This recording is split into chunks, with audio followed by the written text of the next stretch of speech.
After the end of World War II, the world was split into two, East and West. This marked the beginning of the era called the Cold War.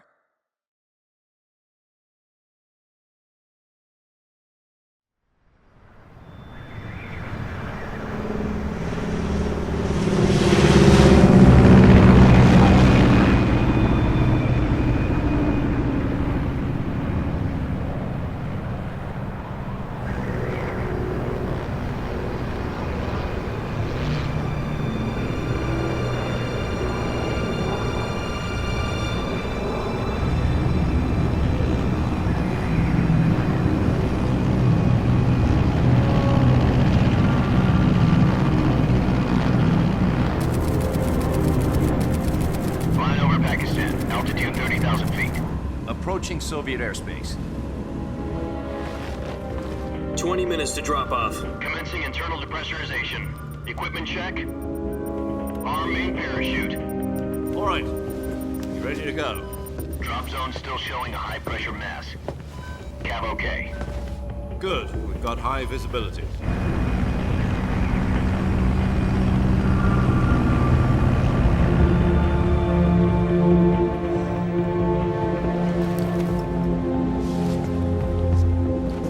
Put out that cigar.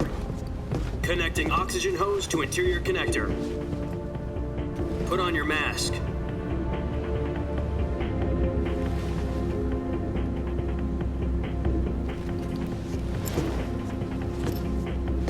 Does this panty waste know what he's doing? Approaching release point. 10 minutes to drop off. Hey, are you deaf? He said put out the cigar and put on your mask.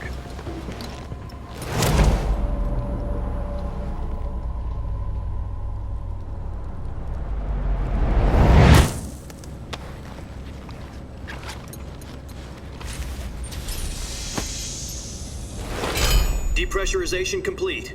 Checking oxygen supply. 6 minutes to drop off. Opening rear hatch.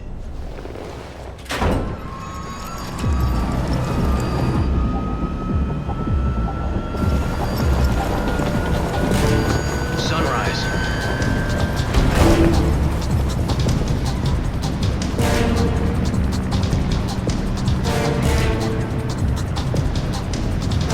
External temperature minus 46 degrees Celsius. 2 minutes to drop off. Stand up. You'll be falling at 130 miles per hour. Try not to get frostbite from the wind chill. 1 minute to drop off. Move to the rear. Activate the air bottle. This is one for the history books. The world's first halo jump. 10 seconds to drop off. Stand by. Status okay. All green. Prepare for drop-off. Countdown. 5, 4, 3, 2, 1. Spread your wings And fly. God be with you.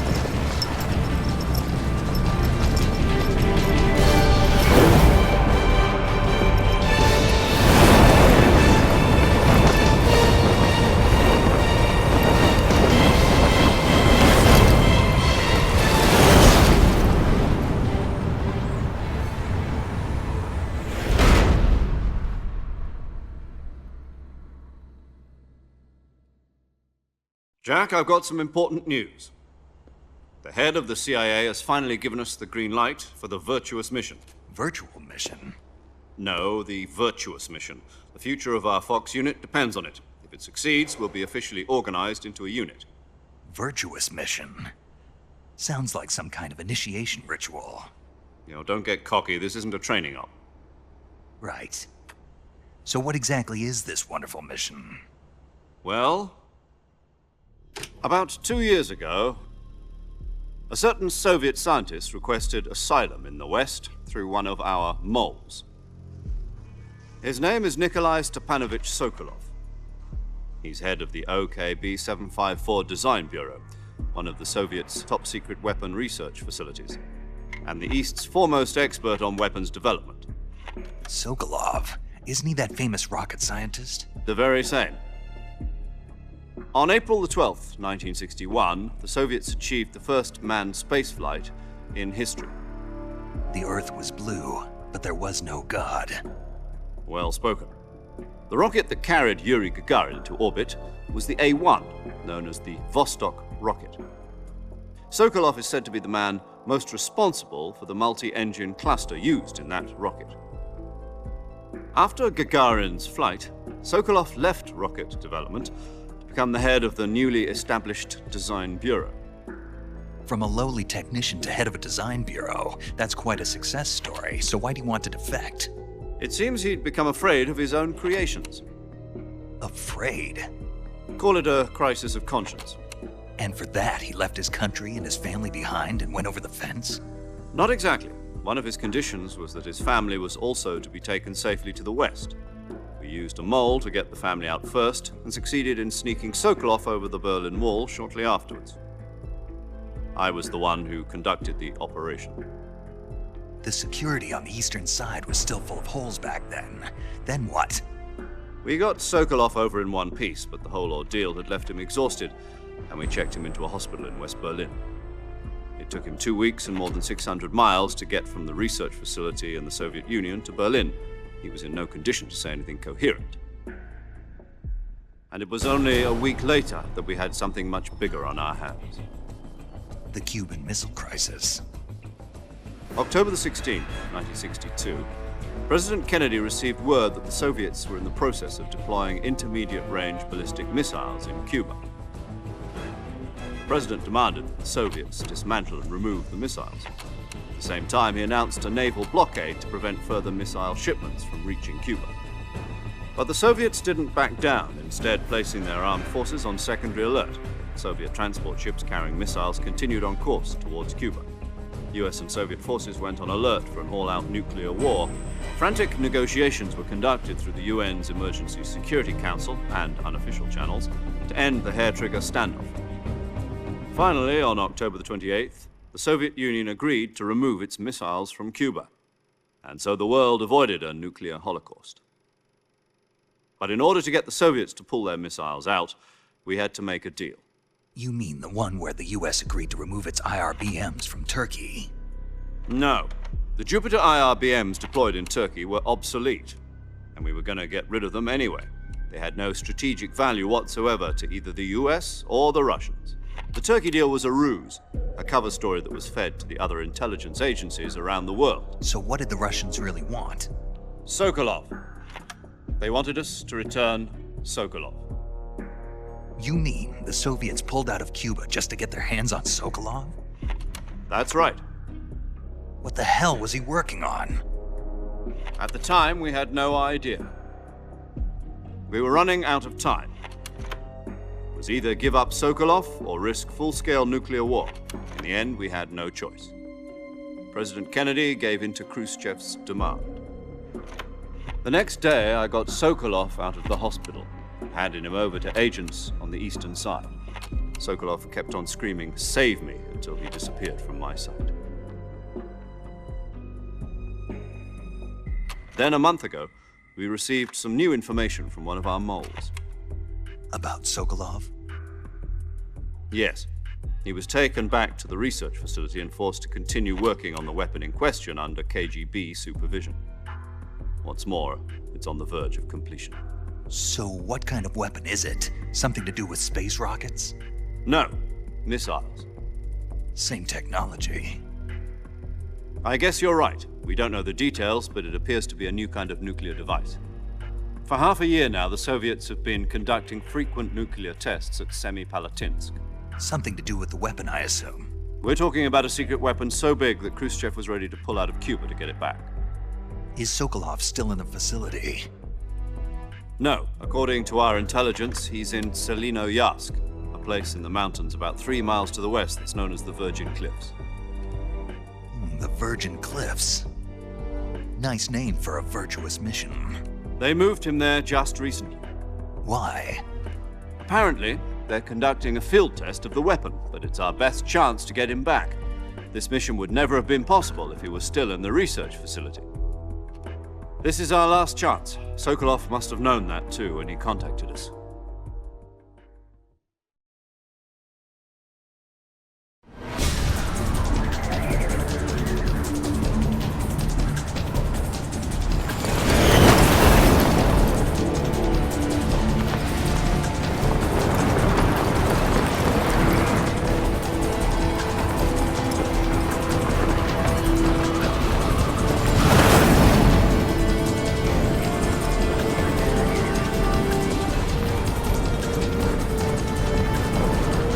up, Jack. Your mission is to infiltrate Selino-Yarsk in the Soviet mountains, ensure the safety of Sokolov, and bring him back to the west.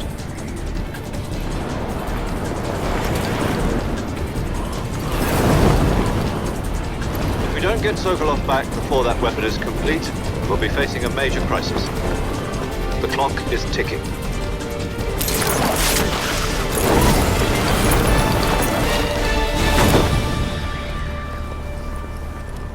Once we've confirmed the rescue of Sokolov, stand by at the recovery point. A recovery balloon will be dropped at that point. Helium will be pumped into the balloon to inflate it. The process takes about 20 minutes. Once it's complete, the gunship's arm will latch onto the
I see you've retrieved your...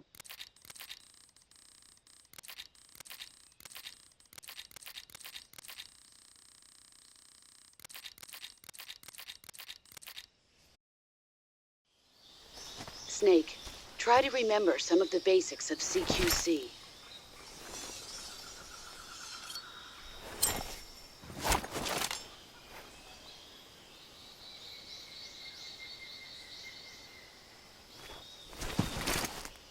Commencing virtuous mission now.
I hear footsteps.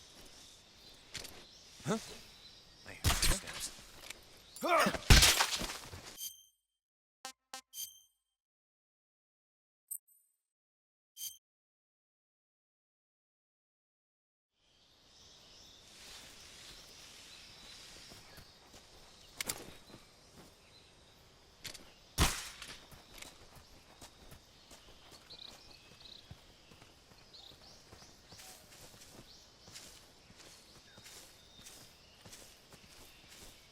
Huh?